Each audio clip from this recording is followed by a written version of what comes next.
گوشہ محل سے B J پی کے معطل رکن اسمبلی راجہ سنگھ کو ملی ضمانت۔ تلنگانہ کی ایک عدالت نے بی جے پی کے معطل M L A Raja Singh کی ریمانڈ کی درخواست واپس کر دی اور راجہ سنگھ کو فوری رہا کرنے کا دیا حکم، اور اس طرح ایک گستاخ رسول کو رہا کرنے سے تلنگانہ حکومت پر بھی کئی سوالات کھڑے ہوتے ہیں، اور کورٹ نے اس طرح کی رہائی کا حکم سناتے ہوئے مذہبی جذبات بھڑکانے والوں کی ہمت افزائی کی ہے۔ بی جے پی کی قومی تعدیبی کمیٹی نے تلنگانہ کے پارٹی رکن اسمبلی راجہ سنگھ کو اس کے گستاخانہ ریمارکس پر پارٹی سے معطل کر دیا۔ واضح ہے کہ راجہ سنگھ نے شان رسالت صلی اللہ علیہ وسلم میں گستاخی کرتے ہوئے ایک ویڈیو سوشل میڈیا پر پوسٹ کیا تھا، جس کے خلاف تلنگانہ بھر میں احتجاجی مظاہرے کیے گئے اور پولیس نے راجہ سنگھ کے خلاف مختلف دفعات کے تحت مقدمہ درج کرتے ہوئے اسے گرفتار کر لیا تھا۔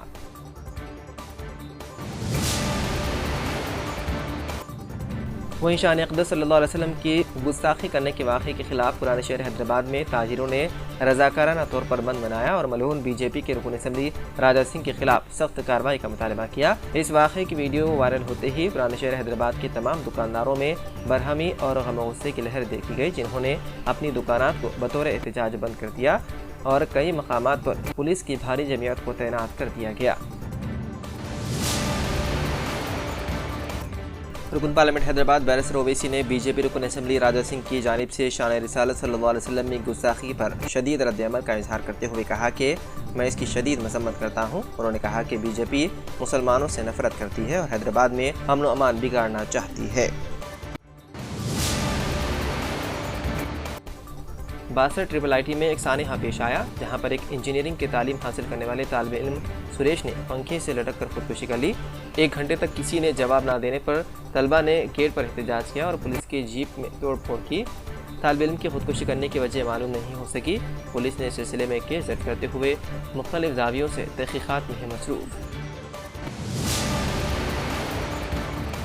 ہندو سینا کے سربراہ پرمود متھالک نے خبردار کیا ہے کہ اگر کوئی کرناٹک میں لگائے گئے ویر ساورکر کے پوسٹروں کو چھوتے ہیں تو ان کے ہاتھ کاٹ دیے جائیں گے۔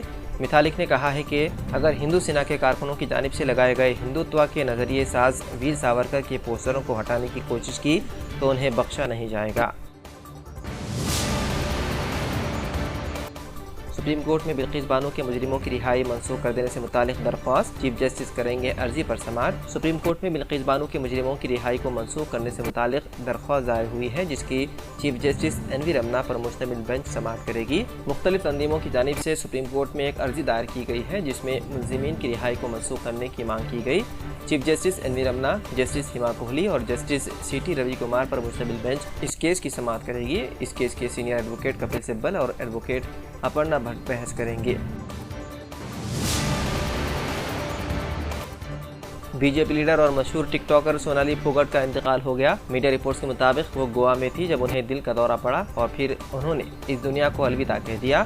وہ 42 سال کی تھی اور سال 2019 میں ہریانہ انتخاب میں بی جے پی کی ٹکٹ پر آدم پور سے کھڑی ہوئی تھی، حالانکہ انہیں شکست کا سامنا کرنا پڑا۔ بتایا جا رہا ہے کہ وہ اپنے کچھ ملازمین کے ساتھ گوا گئی ہوئی تھی۔ ایران چند اہم مطالبات سے دستبردار، جوہری پروگرام کی بحالی کے امکانات روشن۔ سینئر امریکی عہدیدار نے کہا ہے کہ ایران اپنے جوہری پروگرام کے حوالے سے کچھ اہم مطالبات سے دستبردار ہو گیا ہے، جس کی بدولت معاہدہ جلد طے پانے کے امکانات روشن ہو گئے ہیں۔ ایک سینئر امریکی عہدیدار نے نام ظاہر نہ کرنے کی شرط پر کہا کہ اگرچہ تہران کہتا رہا ہے کہ واشنگٹن نے معاہدے میں کچھ رعایتیں دی ہیں، لیکن ایران کچھ اہم مطالبات سے پیچھے ہٹ گیا ہے۔ وہ گزشتہ ہفتے آئے تھے اور معاہدے کی راہ میں حائل اصل رکاوٹ کو دور کر دیا ہے۔ جاپان کی پہلی خاتون فوٹوگرافر کا 107 سال کی عمر میں ہوا انتقال۔ جاپان کے ابتدائی فوٹوگرافرز میں شمار کیے جانے والی خاتون ساسا موتو 107 سال کی عمر میں انتقال کر گئی۔ مقامی جاپانی ذرائع ابلاغ کے مطابق ساسا موتو کا انتقال اپنی 108ویں سالگرہ سے صرف 2 ہفتے قبل ہوا۔